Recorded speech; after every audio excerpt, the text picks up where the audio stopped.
美军在春节期间会对中国发起偷袭，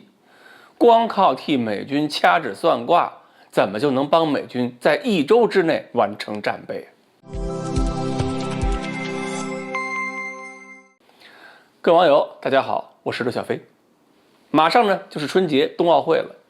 对我们来说，这2个事儿呢都是大日子，大家也希望这段时间呢能够平平安安。不过呢，国内外都有人觉得这段时间我们这颗蓝星上可能会不太平。比如说呢，国外就有人觉得冬奥会前后乌克兰方向要出问题，一些国家开始做了战前的应急准备。美国驻乌克兰大使馆已经在组织撤离。不管俄罗斯会怎么样吧，反正美国一定要造势，说俄罗斯在冬奥期间可能要入侵乌克兰，营造一个紧张氛围。如果出了事儿，就可以说是俄罗斯破坏奥运会的气氛。其实呢，俄罗斯当然没有那么笨。当初土耳其击落俄罗斯飞机俄罗斯都能够从大局出发，没有跟土耳其彻底撕破脸。所以，除非有人主动向俄罗斯或者俄罗斯盟友开火，并且把事情闹大，普京不会自己去跳坑。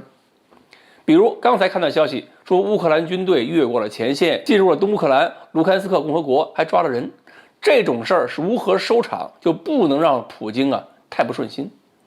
因为08年也是格鲁吉亚先动手，结果就是普京一边看着奥运，一边就把格鲁吉亚收拾了一顿。所以趁着节假日在核大国面前挑衅，给大国添恶心，那就一定要做好准备，被大国好好揍一顿。另一事儿呢，就是国内最近有专家也发出提示，说美军卡尔文森号航母编队在南海转悠，另外呢还有2栖攻击舰一起过来活动，在南海活动了5天，并且专家还说，美军呢以前有节假日打仗的前科，所以小心美军春节期间还会窜扰南海。大概是专家说的话，包括举的以前的例子，被群众普遍误解，形成错误关联。我一看呢，评论区里边数百条评论都把窜扰理解成了美军在春节期间要对中国、对南海进行偷袭。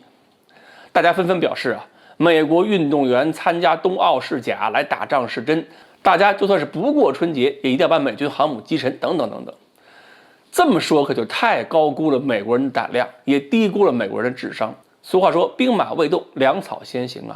美国人以前在奥运赛事期间确实打过仗，这都是有前提的，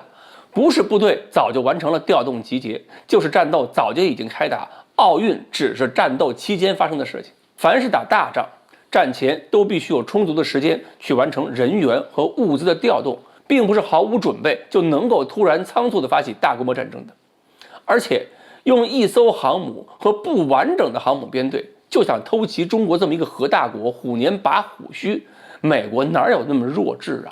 不做准备，不顾后果，把几艘航母派过来送死吗？就算是台海出现了问题，美军真想在南海跟中国开一仗，那么起码也必须动用几个完整航母编队，还必须有满载物资的前置舰，要提前赶到战区附近，随时准备为航母编队提供后勤支援。更不用说美国现在对中国还有严重的依赖性，中国的生产和出口陷入停顿，美国的经济也无法运行。更不用说没有国会的授权，拜登都没有权利下开战的命令。更重要的是，美军要完成对中国的作战准备，起码它的作战样式改革必须实现，要把分布式杀伤链、马赛克战、多域联合作战这些思想变成实战能力。要完成前面说的军事力量的调动、航母编队的准备，到现在战争思想的变革，每一项工作都至少需要几个月时间，甚至是几年时间。可是春节像现在只剩1星期，战争可不是开电脑玩吃鸡，玩一局是一局。怎么可能美军一个大编队过来，解放军还能毫无察觉？怎么可能美军偷袭了一把中国的岛礁占了便宜，解放军还能让他们跑回家去？只要还在地球上，就逃不到哪儿去的。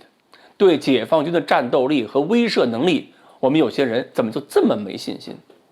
提高警惕不等于没有根据、没有逻辑的吓唬自己。分析问题至少要看清楚对方的军事行动战略目的、可行性和可能性。千万不要把拍脑袋的习惯理解成自己与众不同的敏锐。至于说美国会不会窜扰，有可能，因为那很简单，派1艘船到南海来玩一把无害通过自由航行，就能够利用国际海法公约钻空子给我们添个恶心。干这种事儿，船上没有弹药都行。但是现在毕竟已经是2022年了，不做任何准备就主动向中国开火的胆子和客观条件，美军已经不再具备。好，关于冬奥期间还有春节期间会不会爆发一些冲突，美国人到底有没有能力对我们发起突然袭击？今天呢，我们就聊到这里，欢迎大家继续关注我们的栏目，我们下期再谈。